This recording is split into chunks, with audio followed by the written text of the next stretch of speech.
Otherwise, everything is aces on your end. Everything is hundreds, hundreds. Okay. Let me put up everything. Yeah. Okay. Okay. Yeah. No, I'm good, my brother. And to those who have taken time to join us today, thank you, guys. We really appreciate you. And yeah, let's do this again. It's another week as part of a series, so let's get this done, my brother. Yes, sir. I think I think I'm gonna take these off now. I keep seeing reflections of myself in top. So How is the network today? Am I clear enough? yeah, no. Today you're excellent. Today you're excellent. Okay. Yeah. All right. No, So I changed things around. I decided to on the phone. So yeah, it's something a bit different. oh, okay. Yeah, no. So far so good. Well, at least from my side. Okay. Um. All right. No, So let's get into it, my brother. Yeah. yeah. So we had the conversation that we had, and the past, I think, 3 weeks, maybe even four, have been so wild. And I realized would see this has subconsciously been building up to actually tonight's conversation, because Yes. the way we started almost like from within, going on the outside, the external, which is where we are now. Mm. So, Correct. when we had the exchange that we had, the conversation naturally went to men in society. So Mm. after having spoken about broken black boys, masculinity, relationships, it was only fitting, Uti, let's then have a conversation and look at men in society insofar as what is a man in society? What's a man's position in society? As how does Mm. society look at umuntu wesilisa? His Mm. role, his objective, where do we come from historically, and where would we like to take us and our kids, and the generations that come after us, Mm. in the context of the society yet. But I think Mm. evening, Howie, welcome, thank you for coming through. But I think with everything again that's happening, there's a Mm. very loud voice insofar as the men and our position in society, and based on our Mm. actions, based on things we're doing, things we're not doing, things we're saying and not saying. I think whether Mm. we are directly or indirectly, we are creating a space where we're informing society of who we are and how Mm. they should receive and treat us. So I don't Mm. personally like the image that we're putting out. So I figured, okay, I see Kulume, but let's, let's see where we go with that. Mm. Yeah, look, very interesting, Dee, and I love your views, and I guess your presentation of the past 4 weeks, that we've been doing this, and ngampela namhlanje we're going external. Men in society, I think, to start off, in keeping with Indlela, that we've been doing this, and I've heard someone, by the way, to us, can we try and maybe as best or as much as possible speak English? Ngoba there are some people who are interested in what we are saying. Can we? I don't know. The signal is doing the tricks. You're skipping. No, man. Kancane, kancane. I'm skipping. So No, uh, please. just okay. No, at least can you repeat that last part? Someone said, because I Okay. skipped over that word. Oh no, somebody said that as let's try and speak a bit more English. Yes, we'll speak Vernac. No, we said to accommodate other people who don't understand Vernac. Oh, for Ngoba sure, for with sure. us posting this on multiple platforms, we may have an audience that speaks not isiZulu, but let's not be restricted to that. It was just a general comment, but it's No, not going to take away from who we are, because authentically that's how we think and that's how we express ourselves. So I'm gotcha. just passing through that comment. Okay, so let's get into the thick of things, Ndie man. Today I'm not keeping time, so I'll just check when it's close to the time that we may have to cut and come back again. But when we speak about men in society, we can start, Ndie man, by defining exactly, and in keeping with the theme of how we've been doing things, defining what is society, and before we can even say men in society, right? So a society, at least by my definition, and today with Season Terence, Howie, and everybody else who has joined us, Fifi, etc. I can't see the other names, to be a part of this conversation again today. Um, and Masintle as well, I see she's here. What is it that we when we speak about society, what is a society? So society, at least by my definition, and at least by my knowledge, is a grouping of people with who group together for a common cause, right? So it's a society of people from multiple backgrounds, with different expertise, with different who are just different and who decide to get together, and it's male and female who become a part of this society. It can be for a common cause, which is at most times the underlying reasons why societies are formed. And sometimes it can be constructively, in a sense that just because we live together in a community, I am part of that community society. So that society of people who are in that community are a society. And that is not an intentional belonging in that society, but you just happen to live in a community which ends up becoming a society. And then there are those intentional societies where one can look at a church is a society, a the workplace is a society where we all gather together for a common purpose to work and deliver economically or otherwise. One can get married into a family, and that is a society or society of your in-laws. Even your family is a society. It's just that we're combined or joined by our genealogy. So we'll try and explore those as far as we can go. And then we say, in those different societies, what are the expectations of men? Remember, Ushilo, when we started that, how men have been projected and how things are happening right now. But it does give a good impression. And that's the word that you used. So we're going to try and unpack that, So I was just laying a background on society so we can maybe start generally about what is the expectation of men in keeping with the theme of the new man. And then we can then break it down and go into these different societies. And Samtela, those and a part of this conversation, what other societies would you like us to explore? And what are your experience in those societies? Just bring it up so that we can see how the new man can be a better person in that society, as it were. Right. So let's then maybe indeed consider this and look at this from the point of in the community, right? In the broad community where one lives in. And the community can be where you live. I guess we're all part of a bigger community, right? So what kind of man do you want to see in that society? Maybe you can explain that man that you want to see in the broader society before we start going into the different facets of societies. Yeah, I'm going to nag on this. Do we have an alternative for the connection? Oh, okay. Just to let's make try sure. something else. Ah.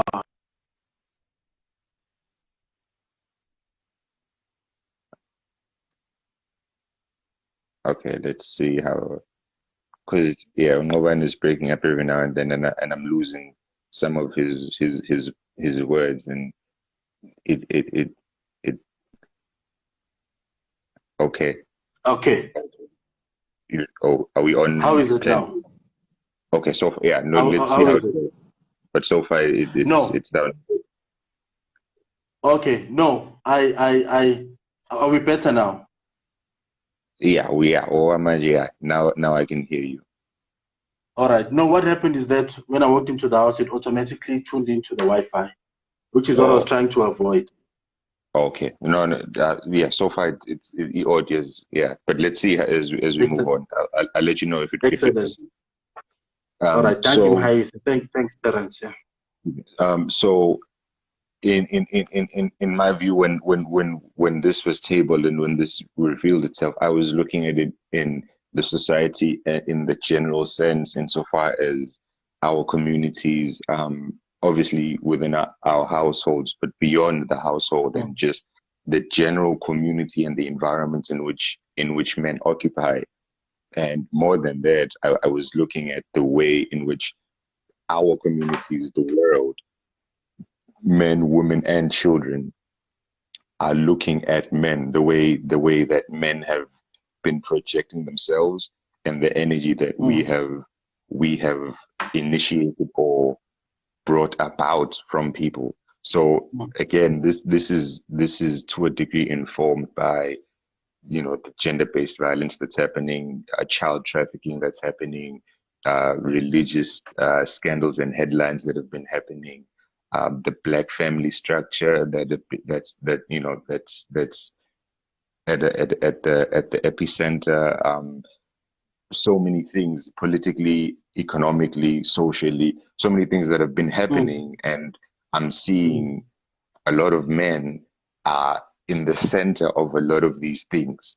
And mm, so I, I, mm, I I noticed the shift in how people consider men, even whether we're looking at the way women consider men they are interested in dating, whether we're looking at mm, children to their fathers, we're looking at women who are employed by men, or women within the construct of a church, and the pastors, obviously, for the most part, are men. mm, So behavior, mm, yeah. So I've been noticing that, but more than that, I've been noticing how people are somewhat changing in the way that they consider and see men, in the way they engage mm, with men.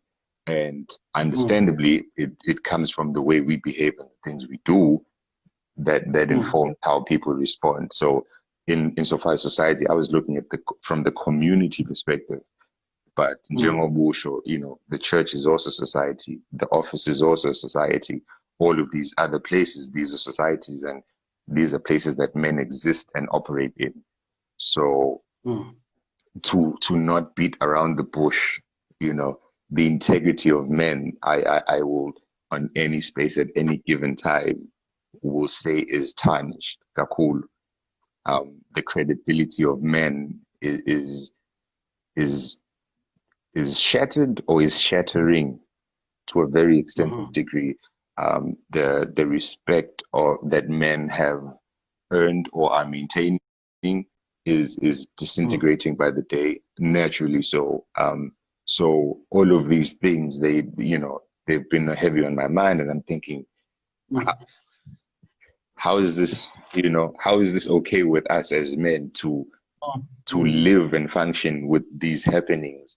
And at the same mm, time, I'm thinking, what must we do, or where do we start, and how do we mm, make sure at least we're all on the same page for us to mm, collectively, move forward mm, and do something about Lendolen.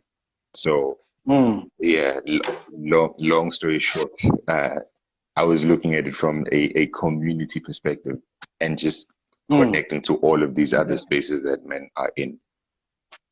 Sure. Look, I mean, we exist in many spaces, my brother. Uh, man, sorry, guys. I have a life besides this. uh, right. So we exist in many spaces, and the integrity of man has been severely compromised to a very discouraging degree. Even though when men like yourself and I guess with what we are trying to do, show up and present themselves, we then are unfortunately painted with the same paintbrush. But unfortunately, the perpetrators of many of the things that we're seeing are men, and that's the truth. You speak about the man in the church, and today's show, as well as any other show, has really got nothing to do with any spiritual connotation or whatever, but we're just speaking about the society. So that's why I'm bringing it to the church. I mean, yesterday, a church in Kranskop, which has been said has been a cult. When I read the articles about it, the people who are at the helm of it are men, right?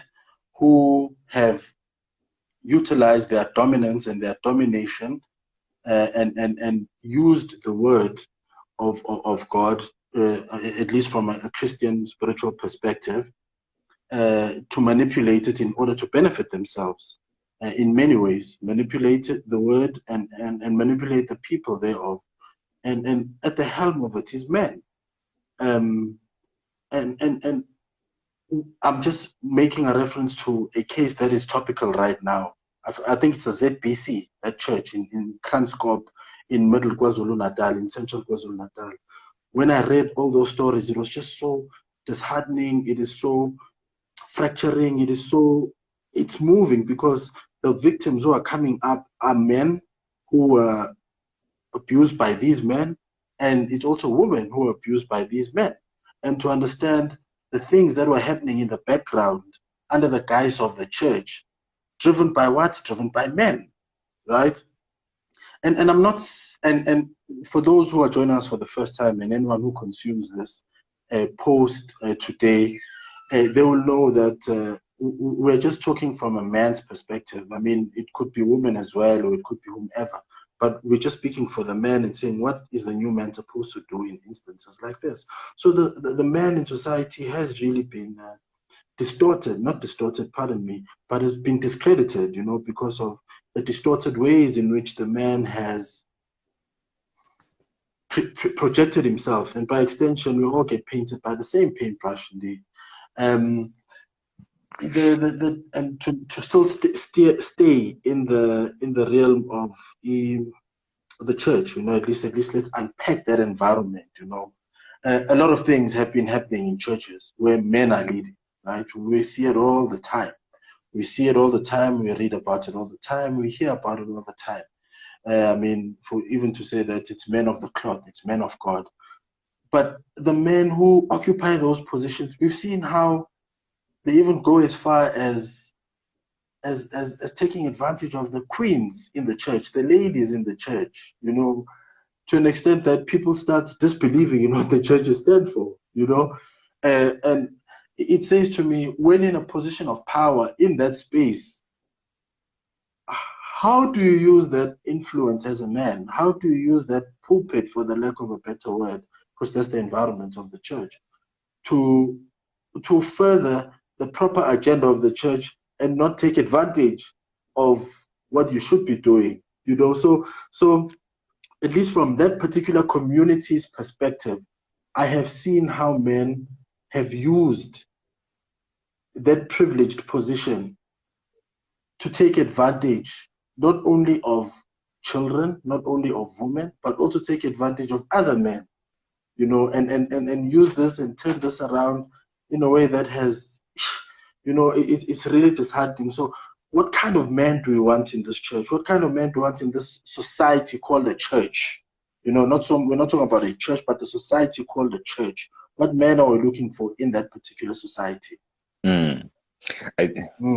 That's a good question, and I think part of answering that and fixing that would call us to go back to the origin of everything.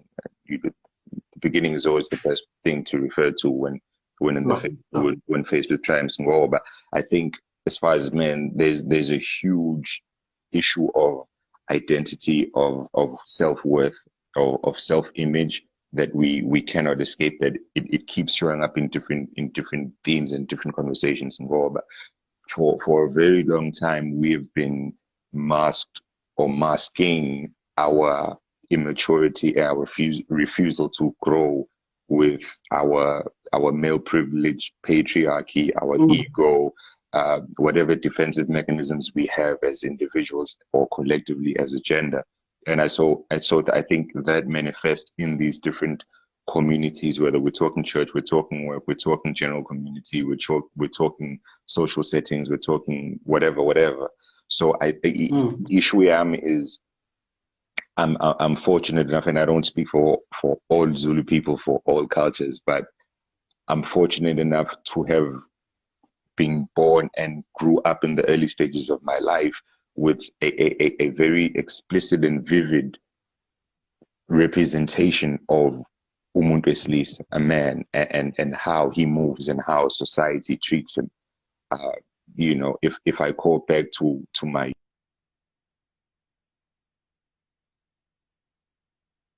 very, very admirable and prominent figures, there was a huge degree of respect that we had for all men. It wasn't even just our biological father; it was the men in our streets. So, like, we had serious respect for them, to the point where if a man from 2 houses down or wherever would call me as a child to do whatever, send me to the shop, or he would discipline me, or he would speak to me, whatever, I would never retaliate.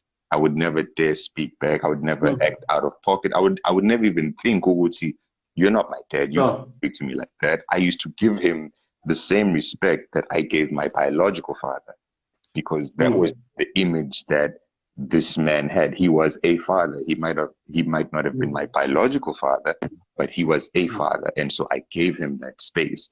And this is how we as a society, I was a child back then, so this is how I perceived men. And it was evident in other people as well. The way women would treat these men, it would be with respect. Kids would love them, but they'd also give them their space. And only because this happened, only because those men were present within their families and within society. So there were certain things that as kids we would never dare do as soon as we saw a man in our presence, because we were scared we would be reprimanded, we would be called to order. So those men, they were very present in their physical form, but also in actions and in teachings. And so that kind of informed how the society treated those men. It gave them their place, it gave them respect, because when men saw something wrong, they called it out. They were never, hey, it's none of my business, I'm just gonna. That was never their energy. You know, again, you could be disciplined by a man you've never even spoken to, but because he's an elder and you are a child, he had the inherent right to discipline you, and you would never move with, you're not my dad, I'm not gonna, you know. It was always that mutual understanding, you know. I see Stambul is saying, however, it's that same respect that allowed old men growing up to sexually abuse children in silence. 100%, 100%. This is when the men manipulated the social standing. Yeah, that is true. And this is why I had both my hands up when you were speaking, because I was going to say that man of yesteryear that you are describing. I remember very well my late father's friends, may soul rest in peace. All his friends, Baba, even till today, Mbabiza Baba. But when I watch kids of today and the friends to their fathers, Ababa busy, then it says to me, what is it that we as men have done to? Now, it's not even about a position of being put on a pedestal, but what is it that has now made people to treat us or see us differently, or to not look at us in the same way that we looked at our fathers in? One of them could be the one that Alande Mabiela is raising, where she says this. I mean, I fully agree with this. I mean, I know many people who suffered in silence at the hands of those people, who said, I'm Tangala, I'm Kawatu Tuana, and all of that. And those things would be buried very quickly, you know, and even our biological parents have got a hand to play in that, because all of those things were just buried very quickly. You know, it would be Omalume, you know, our uncles who do that to their nephews, and sometimes, I mean, to their nieces, and sometimes to their nephews, you know, sodomize them, you know. So the question is, how did we fall off that pedestal? How did that image of the man that you are expressing or that you are explaining happen to fall? And it has got to do with a lot of these things that went about unresolved or undiscussed, or even put by the wayside because they were considered to be taboo, you know. We all, the men of old were present, you know, as Umakanye here says, Uhawi. He says that the new man needs to be present. I like that. And I think it brings back the integrity of man, which is needed. Indeed, I mean, we really need to be present. But the one that Alande, without taking away from either of your 2 points that she explains, he was present, but he did what he did. You know, so is presenteeism on its own sufficient enough to qualify? I know that one of the current challenges is absenteeism of fathers. But with those who are present, even, is that enough for him to be that kind of man that we need to redeem the kind of men that we have lost in society? Because there are present fathers physically, but psychologically, emotionally, and otherwise are also not present, you know. So I think, but when I think back at the time, somebody once said to me, and it's a very controversial statement, Aisha, and I remember it very vividly. He said to me, the ethos of us as Black people and the fathers and the mother and the family, the kind of society that existed. I mean, my name being Nqobani, I was born at the time Saliwa, when there was wars between political wars. So my name means to conquer. So they were saying conquer the Boers, you know, conquer the oppressors, you know. So during that time, there was a lot of community and the society was strong. And maybe that's why it was easy. So this person said to me, unfortunately, with the advent of democracy, with the advent of financial freedom to a large degree, we lost all of those values that we had. And maybe, and I can look back and say, that's why I made an example, say the father of today and the father of yesteryear, my father's friends and my father's generation, are certainly not the same. You know, I know, and that's why Howie now comes in and says the new man needs to be present, because why? The present fathers who were there then are no longer there. So we say, Aibuyele Masiswen, Aibuyele back to where it was now. Because if presentism is a measure for what we say the new man must be like, it says that I know that it was there before. So I say, Koleon, so sometimes gives credence. It sometimes gives credence to what this person said to me, Mighty, when we started having all the resources that we now have and the privileges we enjoy, we started losing the man. We started losing the man. We lost the man. So how do we now bring back that man? We need to go back. We need to go back and say what the things that enthused us, the things that inspired us, the things that made us want to be the men that we saw our fathers being, which has now been lost. We need to now go back to that. But obviously without, and this is now the new man, I suppose, without the sodomy, without the abuse, without all these other elements that we've discussed over the past 2 weeks of emasculation and all these other abuse that men bring, the toxic masculinity, etc. So it's like that's the kind of question, those are the kind of talks now and points that we need to throw out to say, how now do we build this new man that, as this series suggests, to be a better man now in society? How do we move to that, you know? And I mean, it's a mind-boggling question, and I think with the comments that are coming in and all of that, maybe you guys can help us. I mean, and tell us how can we bring that person back. But at this point, Ndie, I'm just stuck. I don't know how to move forward with this.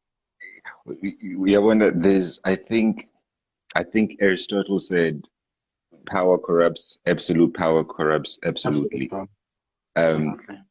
I think and again connecting to identity and self-image, I think we along the way as men lost the idea and the point. We shifted in perceiving our protection of our tribe, our communities, and the position that they afforded us. We managed to manipulate that and look at it as a situation of them serving us. We occupied the king's seat or the king's throne, and we forewent the responsibilities, the values, the principle, the backbone of why we're even in that seat. So we took the privilege and we forewent the responsibilities, which is what Unakuza was saying earlier on about the men, the positions that we were given, we manipulated them. So now we sodomize the kids, we abuse and kill our queens and so on and so forth. So my concern is the way that men perceive or even consider the position of being the head of the household or the leader or the protector and the provider.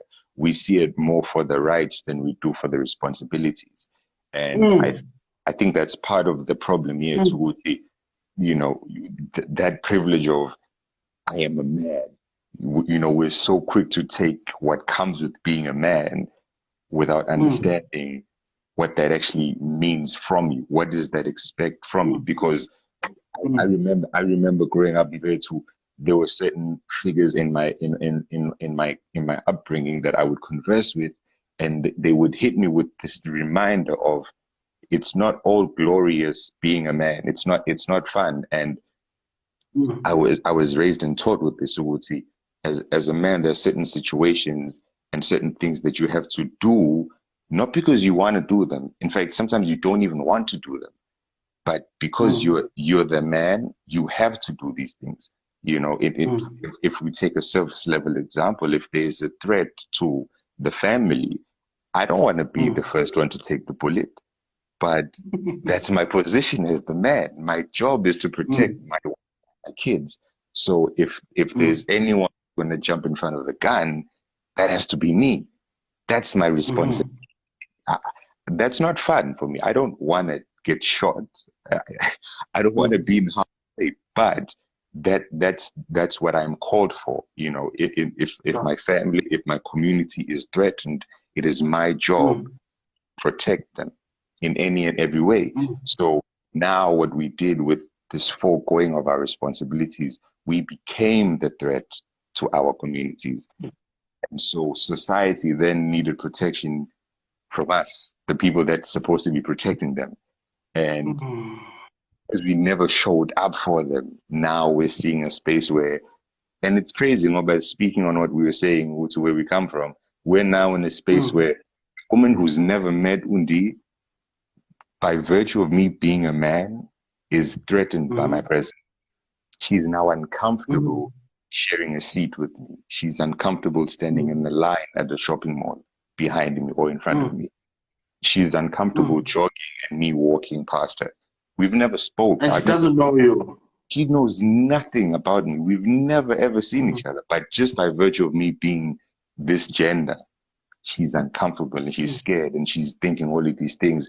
Is this potentially going to happen to me? Is he a rapist? Is he going to approach me? Is he going to abuse me? Is, you know, all of these things. And I'm judged, and I'm not mean specifically mean Ndie. I'm using me as an analogy. I'm now judged before anything, you know, and it worries me, Uti. We're now in that space, and unfortunately, that's the reality we're living in. And so I often call to my guys and I ask them, how are we okay with that? I say I've never abused, you've never killed. Okay, cool. But how are we okay with living in a world where people look at us and automatically are terrified of us? So a backbone. I'm sorry. Finish, my brother. Sorry, please finish. I'm saying the backbone for you, the men in society is how society is so terrified, so angry, and so disconnected from men, you know, because I consider our role to be very important, the same way I consider women's role in society to be very important. But the fact is, we now have societies that look at men and say, we actually don't want a man in this community. It's fine. We'll figure it out ourselves. We'll protect ourselves because we obviously cannot trust men. Men are obviously against us. So yeah, no, you guys stay over there. We'll figure this thing out on our own. You know, reading these 3 comments that have come in from Masintle_M, where she says, you know, social media platforms and I guess the openness of technology and the ability to reach out and things that are said, you know, that are shown rather out there, or that are platforms for things. Maybe they are now revealing to us, Ndie, and this is where Howie's comment, I guess, now even becomes more relevant, that maybe there were things, maybe the man that was there all along, being respected for being the man that we thought he was, and those, my father's friends and all the men that in our communities that we would respect, even though we didn't know, maybe they were not the kind of men that we thought they were. You know, maybe what we thought all along was not what was. Maybe what we, I mean, these comments are now triggering those thoughts to me. To say, maybe everything that we thought was not. Maybe, and now that things are so easily accessible and easily knowable, I don't know if that's English, but easily knowable. The man was protected all along, as this comment says. The man enjoyed a right. I mean, and once that statement is made, a child, a mother, a wife cannot object much further to that point. You know, we've got Abu Malume, we've got Abu Bani, who I mean, when things come out, you start saying, no, man, are you speaking about this person? You know, these comments are now throwing me out and they're taking me out of the way I thought about this, but it somehow does ring true, because, I mean, I'll make an example. This tennis coach, I think his name was Howard, who was Nick Howard or Mick Howard, whatever his name was. He was a coach in the 60s, 70s, 80s, 90s, a tennis coach. Now he's in his 80s, you know. And Itori are coming out now to say that this guy abused me in the 70s. This guy abused me in the 80s. This guy abused me. And the theme is the same across, but because of this protection and these platforms that are mentioned here, which maybe did not allow for women to at least voice themselves out, and not only just allow them to voice themselves out, but the man controlled everything at the time.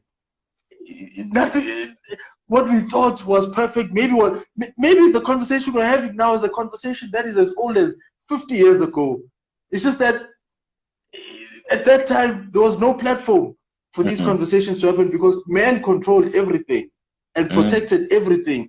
And by Nyatela Yonkind, because men were and still are, even now, as much as the United Nations, as much as the African Union and all other movements, including feminists, are saying women are equally competent, men were at the helm, and at most times, they would always hide things underneath. So this conversation maybe says to us, are we now digging out things that were really happening, and what we thought was that man? When we say a new man, that man never existed. Now we want to try and build a new man. You know, this thing is really throwing me out. It's really throwing me out. The things that maybe we believed in and the things we thought, maybe were never there from the onset. Maybe they were never there from the onset, because, I mean, I have a close friend of mine who says to me, she lived at a mission house. In fact, sorry, not at a mission house. She lived at the school house where the parents were teachers.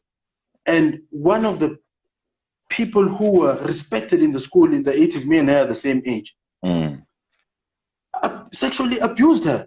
But she could not speak out about it. And the time when she was able to speak out about it, unfortunately, the audience was not there to listen to it, because he was a man who, by the privilege that you spoke about, you have a privilege, but men don't want to take the right. He had that privilege and that demeanor and that stature, but nobody questioned the things that he did, because he had that privilege of being a man and always being right. So this conversation that we're having now is making me think, with Sibuya good. I mean, what we are discussing are things that have long been there.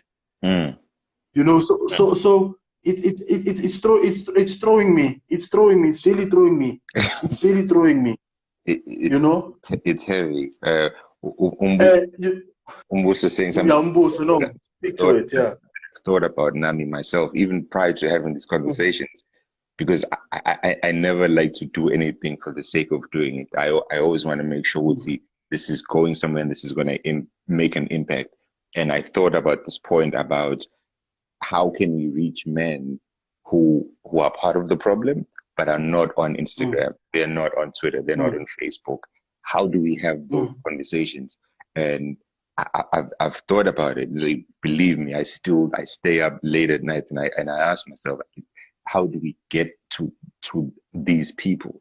And mm, part of what I'm going to say is exactly what you're saying, Wuti. These things are not new. Gender-based mm, violence is not new. The genocide is not new. Femicide is not new. This has been happening. mm, But exactly as you guys are saying, there were never the platforms and the spaces for women to speak their truth mm, because men had their necks and had their knees and their arms and their hands on women's throats. So people couldn't speak mm, out and say, Uti. There was such a huge dependency on umuntu wesilisa financially, mm, economically, socially, that if you expose him or if you disconnect from him, life was pretty mm, much doomed from your perspective. And I will say, I've personally, firsthand, I've seen Uti.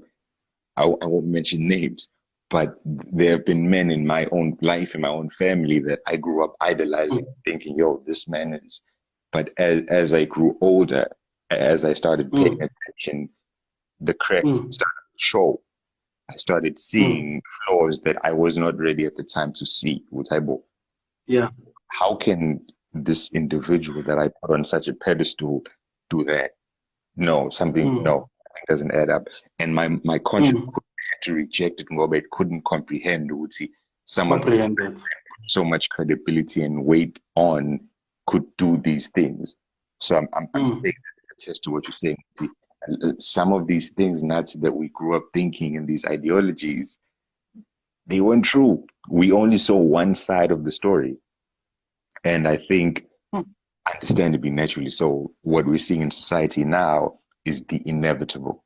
Now, when the truth is coming mm, out, now when the mask is breaking, now we're seeing how people really feel about men, how women really feel mm, around men. Now, women are in a space where they can finally say, oh, I'm tired of this nonsense. I've been enduring this for mm, too long. It's not anymore. Women, we're seeing, Uti, there are a lot of women that have been wanting to say this, but the environment was never conducive. The environment was never safe enough. So now it's starting to be in a place where now it's almost like you can breathe. Now you can finally say, oh, nah, okay, no, I don't choose you. I was there because I needed to be for survival, but I don't want to be there. ish, Now, ish. now, now that I have a choice, no, okay, I'd rather do this without you. And that stings more than anything. And I think that's why the conversation about the new men is so pivotal, because now we are seeing the errors of those that came before us. And so the onus inevitably is on us to address it. Now the responsibility is on our shoulders. It's okay. Now that we Mm, see the problem, and it may date back to decades before us, but we're seeing it now. mm. What are we doing about it? I mean, to show how far back this goes, I know I made the example about Hewitt. I said Howard is Hewitt, sorry. The tennis coach. Even with Bill Cosby, we've seen it with Bill Cosby as well. I mean, who was revered, and we defend him. We've defended him by using color and saying they want to bring a black man down. And it could be a racial thing. It could not be. But let's say it's not a racial thing. Those who have come up and said, yes, this man did this to me so many years ago, Mm, it goes again to show that this thing has really been something which has been a problem for many decades, as you would put it and say many decades. Reign Supreme says that, and maybe it's the truth, what she's saying, that maybe the man of yesteryear was a mere projection of the ideal that a man should be. And it links to what how he says that the man of yesteryear, Lendota, the word indota, um, made men think that they are great because they did the basics, which is what you said. Women linked to the man for survival, for their mm, own survival. Because the man was the hunter, the man was the fender, the man was the one who did everything. Now this new world is challenging them because the playing fields are now equal, if not more favoring women. It's just that it's not moving fast enough. and women are the majority of the population. But maybe that man of yesteryear, it was a projection of who he was, and it's the man who defined it's the man who made that definition of that man of yesteryear with those privileges that he wanted to get, and with that protection that we keep talking about, to say that he was protected. That man was protected by another man. It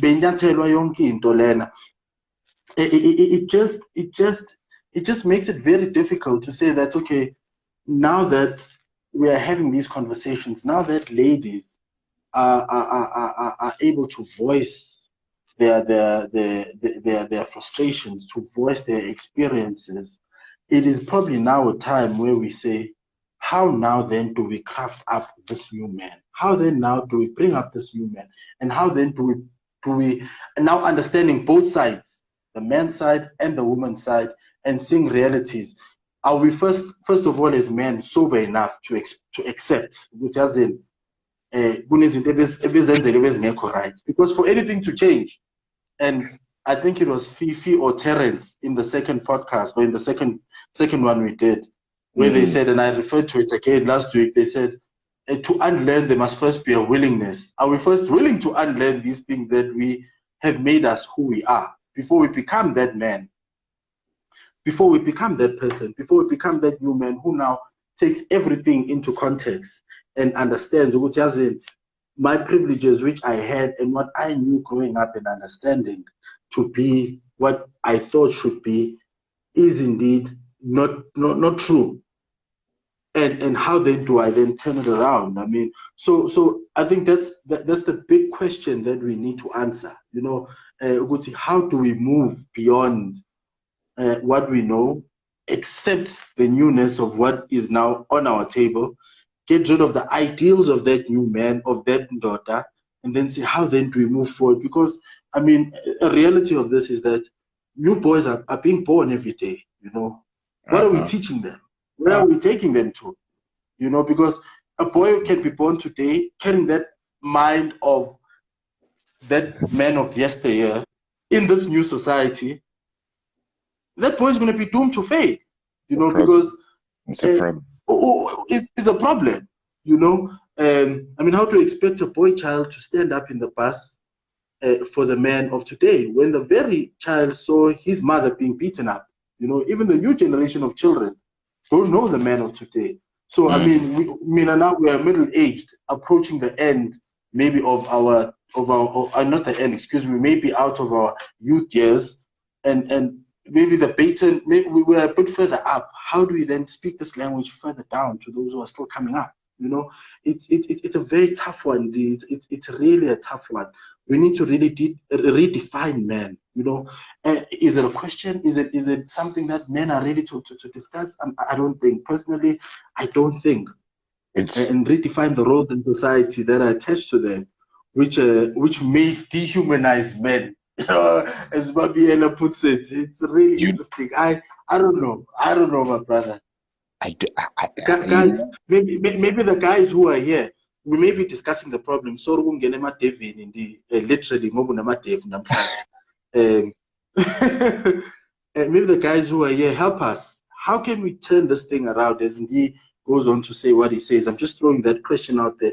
Nyabon, is the ladies who are engaging, because this is really touching to them. Well, we are saying that this man that we are now unpacking maybe was not the ideal, but how do we turn this around, gents? The fear that, and the concern, not fear, the concern that I have is that a lot of these traditional men and these traditional viewpoints are scared of the idea of what Usambolo is saying, dehumanization, when actually I believe it would be opposite. It would humanize men, and that is what they are scared of. Because to humanize men would mean to consider men as you consider women. There is no privilege. You are not better. You are not more valuable. You are the same worth. And that is the terrifying truth that men are living with and running from. This is considered as the same as umuntu wesifazane, because men for the longest time have seen themselves as more valuable than umuntu wesifazane because they were more strong, they were more dominant, they provided and protected more, they were worth more. This is the psyche that we came from.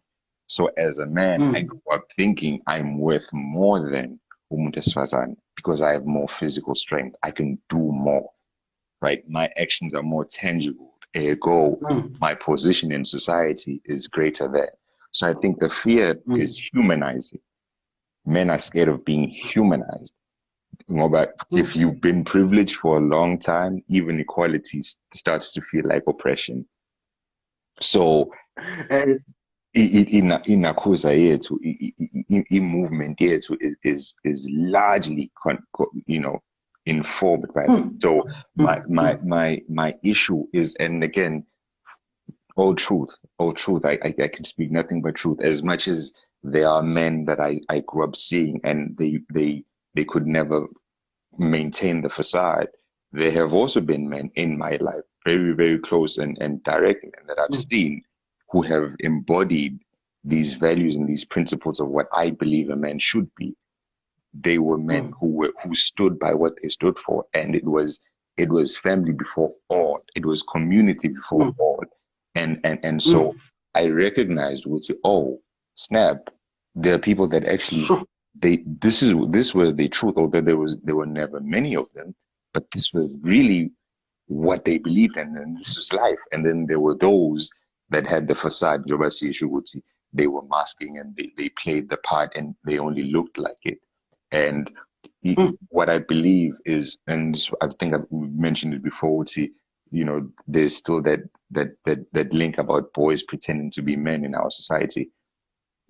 I've even gone to a place where I now believe there are more boys than there are men.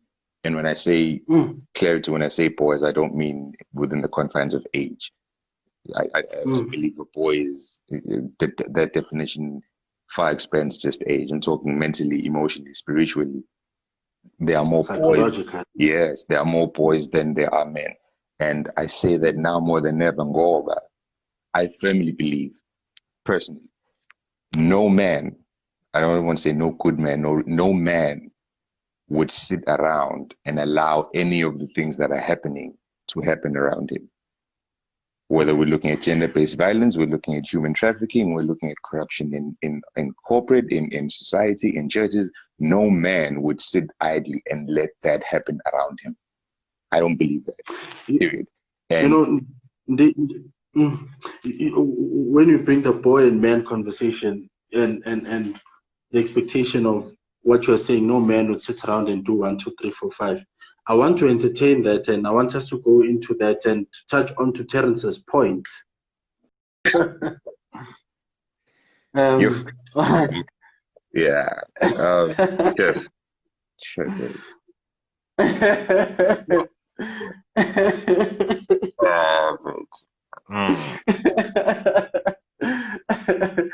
No, it's because I did not expect us to go this direction. In fact, not even expect. I did not even think that would be where we are and have the conversation in the way we're having it. But let's just wait for some of the folks who are with us, and then we'll just continue. Like, Converse.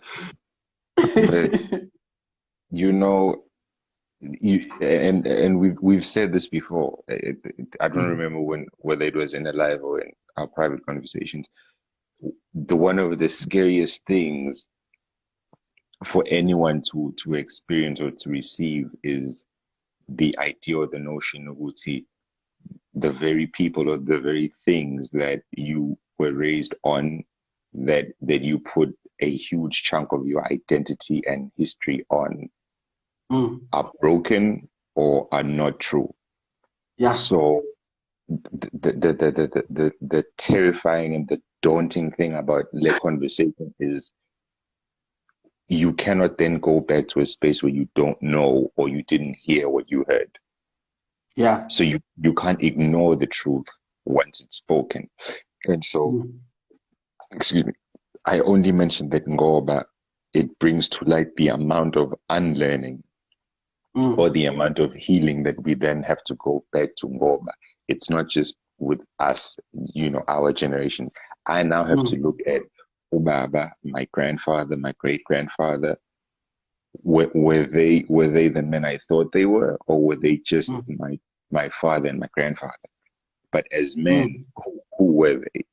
As men who to their wives, who were they? As men to their communities, who were they?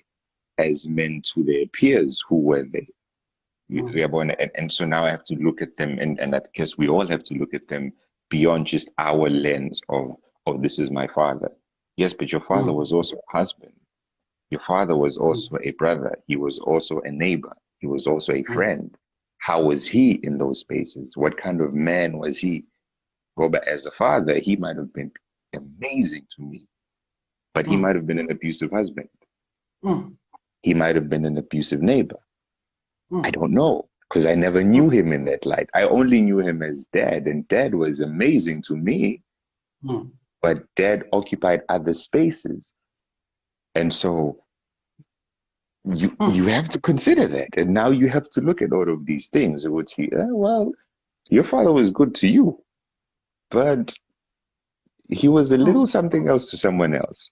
So I think now, and it's the unfortunate or the inevitable evil and ill, Uguti, we're in the society. Women are speaking their truth. We're seeing, Uguti, we're not as glorious as we thought we were. We're not as powerful or as influential or great as we thought we were. Now the truth is being unveiled, Uguti. Yeah. Society doesn't really like us all that much. And why would they? The way we've been treating them, why would anyone like us? Why would anyone respect us? Why would anyone want to be around us as men? Why would we be worth that?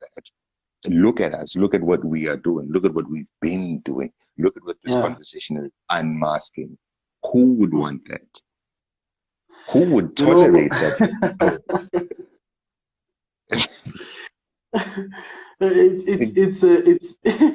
Terrence. It's a scary truth to digest, indeed, Terrence. It's terrifying, As I'm playing it in my head, Jobuba for Ekuluma, I'm thinking to myself, oh my goodness, there's just so many things. I mean, Terrence, the comment that you wrote just before we broke and got back, you said that so men have been enjoying what we are fighting against, which is white privilege. Yes, I mean, it's the truth. Black men are the white people of the black race. Of the black race, yes. Black men are the white people of the black race. Beautiful line, my brother. In fact, even when white men are thinking of empowering black, they always think of the black man before the black woman. So the black man has always had that privilege that you are talking about, Terrence in Fuetu. There was a comment as well about the unlearning and the needing to unlearn before. Certainly touched on that. Maybe the Bible and religion informed. That point as well. Yeah, I was talking to Howie's one, and I was going to go back to Masintle's one.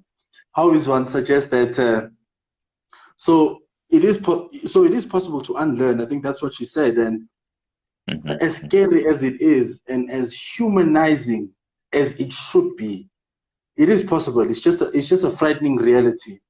My point Ndie that he started with in saying that changing what you would have known is a scary thing. I mean, unbelieving what you believed and re-believing is the same as unlearning and relearning. The unlearning and relearning that you're talking about, and to a large degree, as contentious as what Umasile said, and even Greetings, myself, Queen. to a large, hello, Queen, to a large degree. I mean, I know that we were taught not to speak against. We were taught not to speak against the prescripts of scripture of the Bible, but indeed it did advocate for a lot of things to go wrong. It did advocate for, I mean, the man seeing himself superior.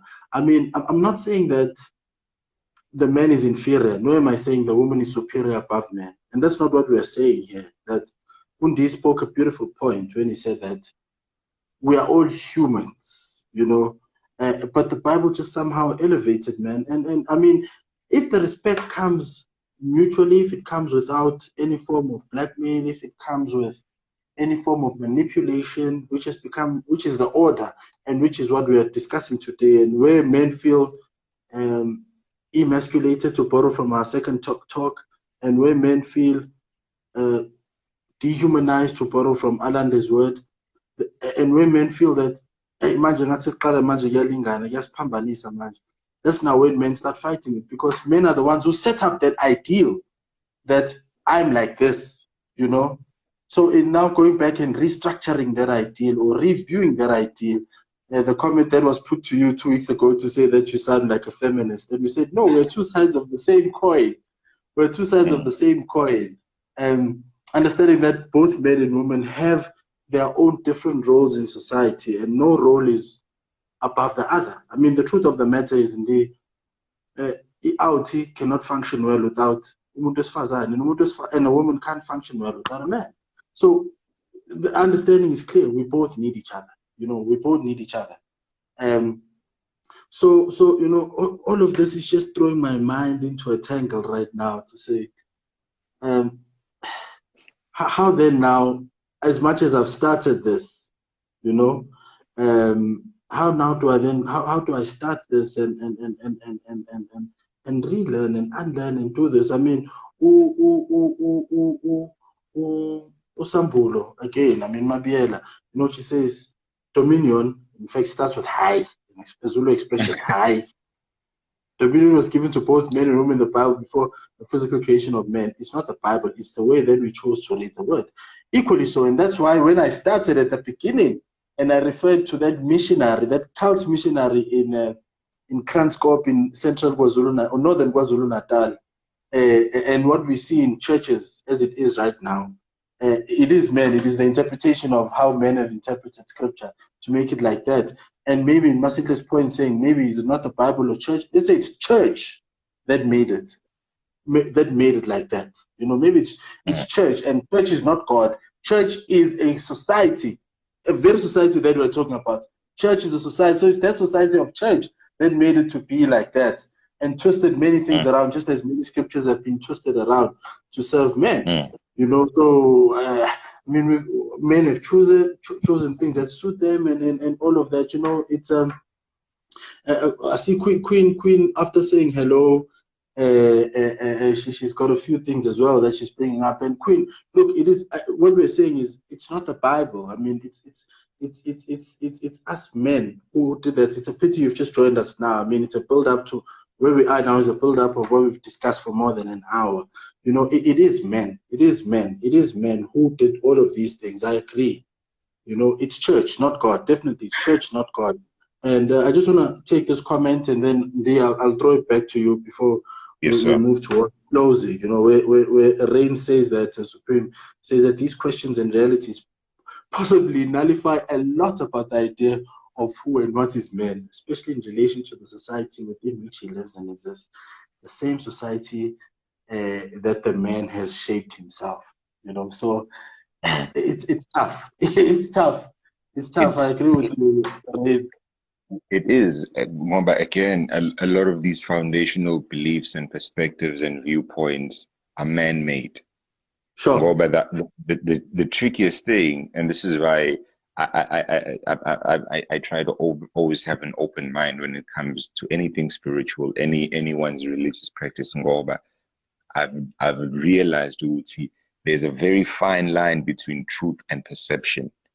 When we're talking within the church and we're speaking whichever religion, whichever denomination, whichever spirituality you practice, there's a very fine line between someone teaching just the truth and leaving the choice to you, and someone leading or implying how they perceive or receive that truth.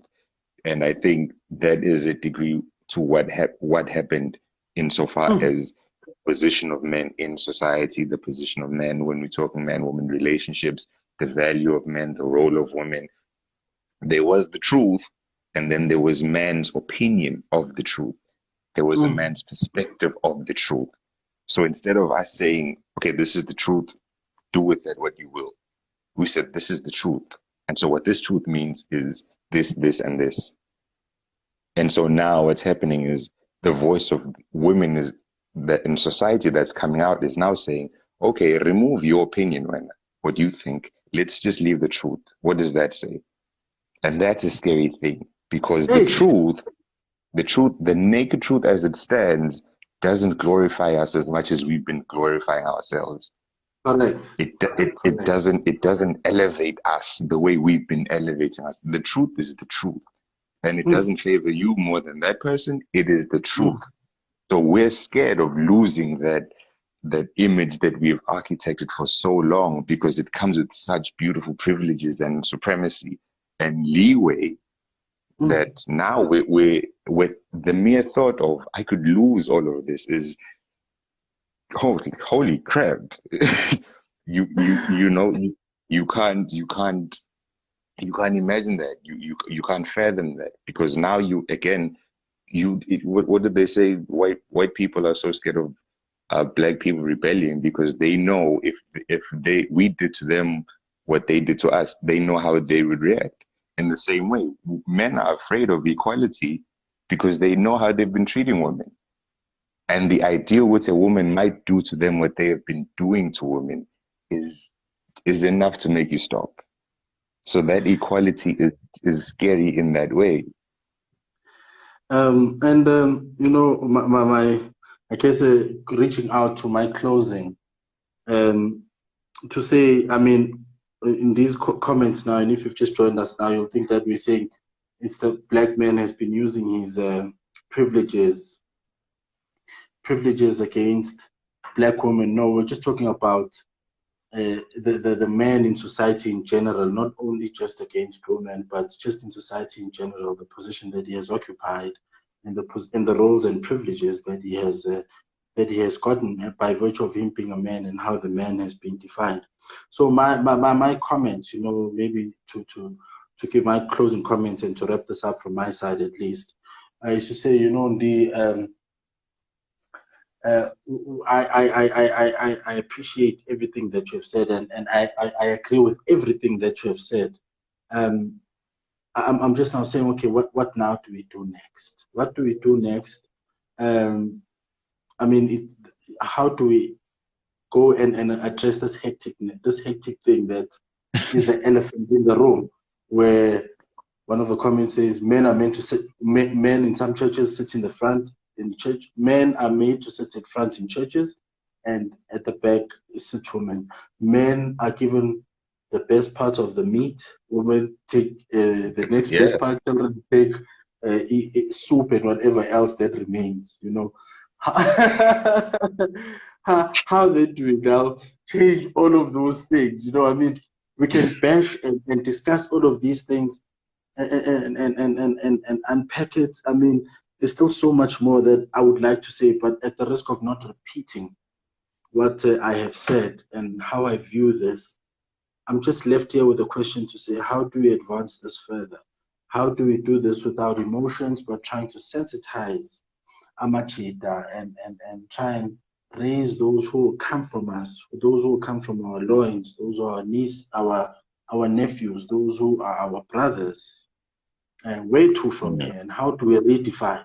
That's the question, Terence. Thank you for capturing this nicely. Where We've to started the from here? conversation. We've started the conversation.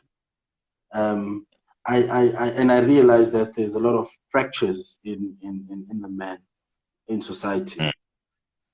What kind of new men do I want to now build going forward? And maybe next week when we wrap up the series, we'll break it down into 4 segments where we go through the past 4 topics, and maybe we can just try and come up with conclusions and more engagements when we engage with the people and say, how Mm. then, we now know the fundamental flaws and errors of Yonkeland. Next week we say, how then do we change this and make it work? That's what I would like for us to think about going forward, at least between now and next week. And what is it that we can do going forward? Because I don't want to bash my brothers anymore. I don't want to bash myself. I now my head is twisted. I mean, there's so many things that you've sparked in my mind. So I don't want to. burden my mind any further. I just want to think about saying, how then do we take this forward, and yeah, there's a lot fundamentally wrong. I can't say more than that. And how do we take it going forward? And I guess, indeed, those are my closing comments, because I can't close on a different note. This really touches me. It speaks to me as well. It gets personal really quick. It gets really personal. Let's turn the attention on men. We have countless seminars for women teaching them how to be right for the right man. Men need to talk amongst themselves, educate. Sambulu's, she's got it pegged. And this is why we're having this conversation, because I've for the longest time said the same thing. If a woman gets raped, all of the attention goes to the woman. How? She didn't rape herself. She's not the culprit. She's not the one with the problem. The man is. Let's deal with that. It's unfortunate what we have to. Women shouldn't have to learn self-defense. They shouldn't have to walk around with pepper spray. You shouldn't have to tell your girls how to dress up. You shouldn't have to be cautious with how you speak and move. That's not normal. That's not a normal thing to teach women. That's not okay. You shouldn't have to do that. And us normalizing that has perpetuated the problem, because we've then moved further away from the real issue. No, you shouldn't have. It's not about her protecting herself. It's about him not doing that. He's not supposed to do that. She's not the problem. He is. Let's deal with that. And again, this is why we're having these conversations, and this is why we will continue to do what we do. But what I was going to say, following your closing remarks, which would be mine, is I think in history, and I've gone on record saying this, I think, men, we've spoken a lot, and we've spoken enough insofar as a woman's role, a woman's value, a woman's existence, what a woman should not do, is not. We have had eons of a long lead time to comment on that. I think now it's a time for us to let's fix us and let women speak for themselves. If they wanna come to the table and work and coexist and lead and rule and exist with men, let that be a choice that they make on their terms. But let us not be the men who teach our kids or teach our sons they have a say over a woman's life. They determine who is a good woman and what is a good woman. Let's teach our sons to concern with themselves with just themselves. Learn who you are and what you want. Let her deal with her. If you two are compatible, grand, you are compatible. If you are not, you are not. Let us teach our sons from this point, and this is my vision of what a human is. Let us teach them to be responsible and conscious about who they are and their actions. Leave women alone. Let them be whoever they want to be. They'll define themselves. And you don't have to like it. You don't have to agree with it. It's fine. It's not you. You don't like it, okay, sharp. That's you. Move away from it. But let's start teaching a new lesson of not even bashing or a woman for choosing a lifestyle that you don't like. Oh, she's got tattoos on her face. That's not a good wife. No, that's not a good wife for you. And that's okay. Keep it moving. But don't then devalue her by you don't agree or like with. That's an explicit sign of lack of knowledge of self and insecurities. But that's opening another chapter. We're not going into that. Long story short, let's be concerned with us. As about this, let's just let them define themselves before it. And again, you can like it, dislike it, agree, don't agree. It's fine. It's fine. Each one, to each his own. Martini, live and let live. I think men have a fear with that, but I think we'll explain next week when we're wrapping up. Terrence, I love how the conversation took a 360 from what you guys initially planned. I applaud the ladies here for bringing to floor all their opinions, because they made us think and appropriate 100%. 100%. 100%. Yeah, no, Sambulu for president for sure. I'm I'm casting my vote. Queen, no, Queen, we're blessed with your presence and your input. It's key. It's key. We appreciate it. Yes, brother. I have nothing else, Smaraf. I Um, honestly uh, uh, uh, I have some yeah, truths to confront. I don't have a I've lot. got I've got so much playing on my mind now, and so I'm just smiling because I'm processing in my mind. Maybe my goodbyes would be to say to Abantu Lana, for the past 4 conversations or 3 that we've had, 3. This is the 4th one. They are up on YouTube. You can go to Regal Dream Productions, which is in this YouTube channel. You'll find them there. And this one will be there again, I guess, within a couple of days. Just indulge in these conversations, share them. Those who watch them always give us good reviews and are inspired by these conversations. Should it birth what Alanda is saying? I think we have a week to think about it indeed, because it's clear that there's an appetite for what we are doing.